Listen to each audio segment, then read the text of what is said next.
I walked into that wood-paneled office thinking my biggest problem was deciding which graduate school to attend, but I left knowing that the people who raised me were nothing more than vultures in expensive clothing. Imagine sitting across from your own parents, watching their eyes light up not with grief for their deceased mother, but with a predatory hunger for the life-changing money she left behind. They didn't just try to nudge me out of the way. They systematically attempted to erase my existence from my grandmother's legacy right in front of the estate lawyer. Have you ever realized, in a single heartbeat, that the people you trusted most in the world were actually your greatest enemies? I need you to tell me straight. If you found out your parents had forged documents to steal your future while your grandmother's body wasn't even cold yet, would you burn the whole house down, or would you walk away? To understand how we got to that cold, miserable morning at the attorney's office, you have to understand who my Grandma Evelyn was. She was a powerhouse, a woman who built a real estate empire from a single duplex she bought in the 70s. My parents, on the other hand, were the definition of lifestyle creep. My father, her only son, spent 40 years acting like he was the heir apparent to a throne he never worked for. My mother was worse, constantly whispering in his ear about country club memberships and European vacations they couldn't afford on my dad's mid-level management salary. I was the one who actually stayed with Evelyn. During my 4 years of college, I spent every weekend at her estate, helping her manage the books, taking her to chemotherapy appointments, and listening to her stories. She told me repeatedly, "Danish, your father has a hole in his pocket that I will not fill, but you have a vision. This is for your education and your start in life." She was sharp as a tack until the very end, which is why what happened at the reading of the will made absolutely no sense. When we gathered at the firm of Sterling and Associates, the tension was thick enough to choke on. My parents arrived in a rented Mercedes, acting like they were already royalty. They barely looked at me, giving me these patronizing pats on the shoulder. The lawyer, a man named Mr. Henderson, looked incredibly uncomfortable. He started reading the standard preamble, but when he got to the distribution of assets, my jaw hit the floor. He read a codicil, an amendment added just 3 weeks before her death, that claimed Evelyn had reconsidered the primary inheritance. It stated that due to my immaturity and lack of financial responsibility, the bulk of the estate, including the $5 million trust and the primary residence, was to be transferred immediately to my father. I was left with a measly $5,000 and a collection of old cookbooks. I looked at my father, and for the first time I saw him smirk. My mother actually squeezed my hand and whispered, "It's for the best, honey, we'll look after you," while her eyes were dancing with greed.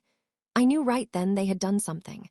My grandmother loved those cookbooks, but she would never call me irresponsible. I was the one who handled her quarterly taxes. I stood up and protested, but Henderson sighed and showed me the signature. It looked like hers, shaky, but hers. My parents ushered me out, telling me not to make a scene during a time of mourning. I spent the next 48 hours in a daze of fury and grief. I knew they had manipulated her or forged that paper, but I had no proof. That's when I remembered the foreman, Silas. Silas had worked on my grandmother's properties for 30 years. He was more like family than my own father was. I called him, sobbing, and told him what happened. There was a long silence on the other end of the line. Silas finally said, "Danish, your grandmother called me 2 weeks before she passed. She told me she was worried about your father's late-night visits. She told me to keep a specific floorboard in the library tight, but not too tight." I didn't wait. I drove to the estate at midnight, using my old key before my parents could change the locks. The house was dark, smelling of lilies and old dust. I crawled into the library, feeling like a thief in my own home. I found the loose board under the heavy mahogany desk.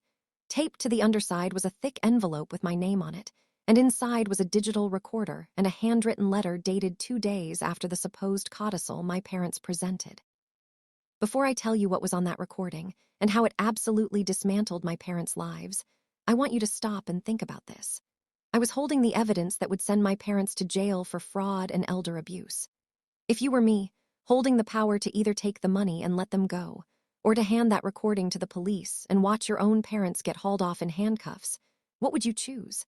Let me know in the comments right now, because what I did next changed everything.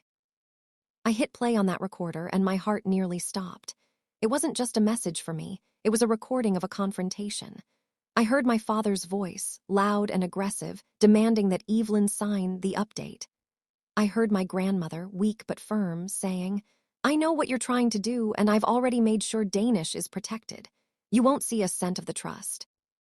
Then I heard the sound of paper tearing and my mother's voice, cold as ice, saying, "We'll just have the notary friend of ours take care of it then. She's too far gone to tell anyone." They had literally tried to force a dying woman to sign away her life's work, and when she refused, they went ahead and forged it with a crooked notary. The next morning, I didn't call my parents. I called Mr. Henderson and the local police. I invited my parents to the house under the guise of collecting my cookbooks.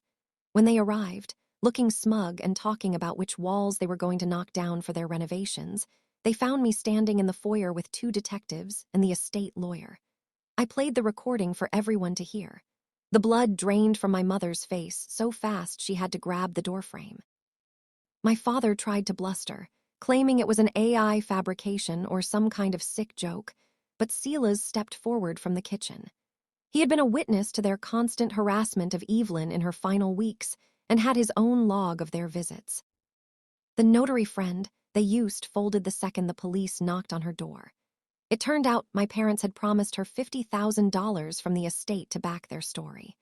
Because the codicil was proven to be a forgery, and there was evidence of attempted elder financial abuse, the Slayer rule, or similar probate laws in our jurisdiction kicked in. Not only did they lose the inheritance, but my father was also removed as an heir entirely due to his conduct. They weren't just back to where they started, they were facing felony charges. The $5 million trust, the properties, and the estate all reverted to the original will. I was the sole beneficiary. The aftermath was brutal. My parents were indicted, and while they avoided heavy prison time through a plea deal, they were bankrupted by legal fees and the immediate demand for repayment of the debts they'd already started racking up against their expected fortune. They lost their house, their social standing, and their son.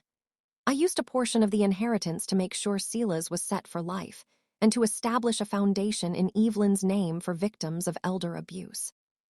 I haven't spoken to my parents in 2 years. They send letters occasionally, begging for forgiveness and, more importantly, for financial assistance. But I know now that their love was always conditional on what they could get from the people around them. Looking back, I realized that my grandmother knew exactly who they were. She gave me those cookbooks as a clue, knowing I was the only one who actually spent time with her in that library. She turned a tragedy into a test of character, and while it hurts to know the truth about my family, I'm grateful I have the resources to protect her memory. If you think I was right to turn them in instead of keeping it in the family, hit that like button.